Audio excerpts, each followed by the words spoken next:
नाशिकमध्ये ICICI home फायनान्समध्ये मोठी घरफोडी झाल्याची माहिती आहे। लॉकरमधून 222 खातेदारांचे दागिने गायब झाल्याचं कळत आहे। तर लॉकरमधून 222 खातेदारांचे 5 कोटींचे दागिने गायब झालेत।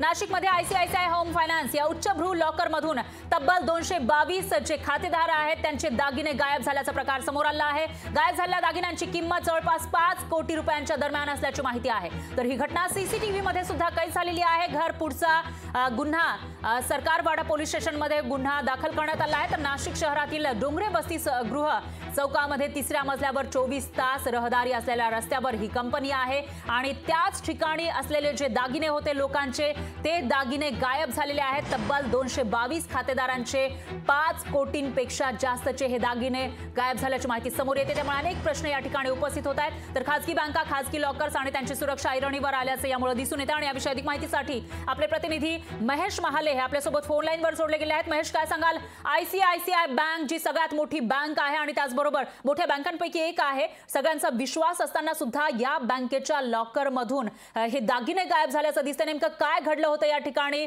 आणि सीसीटीव्ही सुद्धा समोर आल्याचं कळतं, त्यामध्ये नेमकं काय?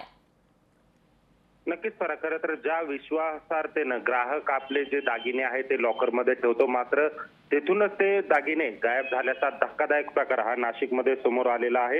नाशिकच्या डोंगरवस्ती गृहाच्या चौकासमोर असलेल्या आयसीआय बँकेच्या होम फायनान्स या लॉकरमधून उच्चभ्रू लोकांच्या जवळपास 222 खातेदारांचे दागिने गायब झाल्याचा धक्कादायक प्रकार समोर आलेला आहे। गायब झालेल्या दागिन्यांची किंमत ही जवळपास 5 कोटी रुपये असल्याची माहिती मिळते आणि या सदरची घटना ही सीसीटीव्ही मध्ये देखील कैद झालेली असून या पुढचा जो गुन्हा आहे तो सरकारवाडा पोलीस ठाण्यामध्ये दाखल करण्यात आलेला आहे। परंतु या सगळ्या घडामोडीनंतर खरं तर आता नागरिकांचे जे दागिने आपण ज्या विश्वासार्थेने बँकेत ठेवतो ते देखील तिथे सुरक्षित राहत नसेल तर आता करायचं काय असा प्रश्न हा नागरिकांसमोर पडलेला आहे। आता या सगळ्या संदर्भात पोलीस नेमके काय ऍक्शन घेतात, कशा पद्धतीची त्याची चौकशी करणार हे पाहणं खरं तर महत्त्वाचं ठरणार आहे। निश्चितच, आणि रहदारी असलेल्या त्याचबरोबर जी प्रायव्हेट ही कंपनी होती त्यांच्या लॉकर मधून हे दागिने गायब झाल्यानंतर आता प्रश्नचिन्ह या ठिकाणी उपस्थित होतोय आणि कशा पद्धतीने हे सगळं झालं असाही सवाल या ठिकाणी उपस्थित होतोय। त्यामुळे या विषयीची अपडेट आपण घेत राहूयात। महेश, धन्यवाद तुम्ही दिलेल्या या सविस्तर माहितीसाठी।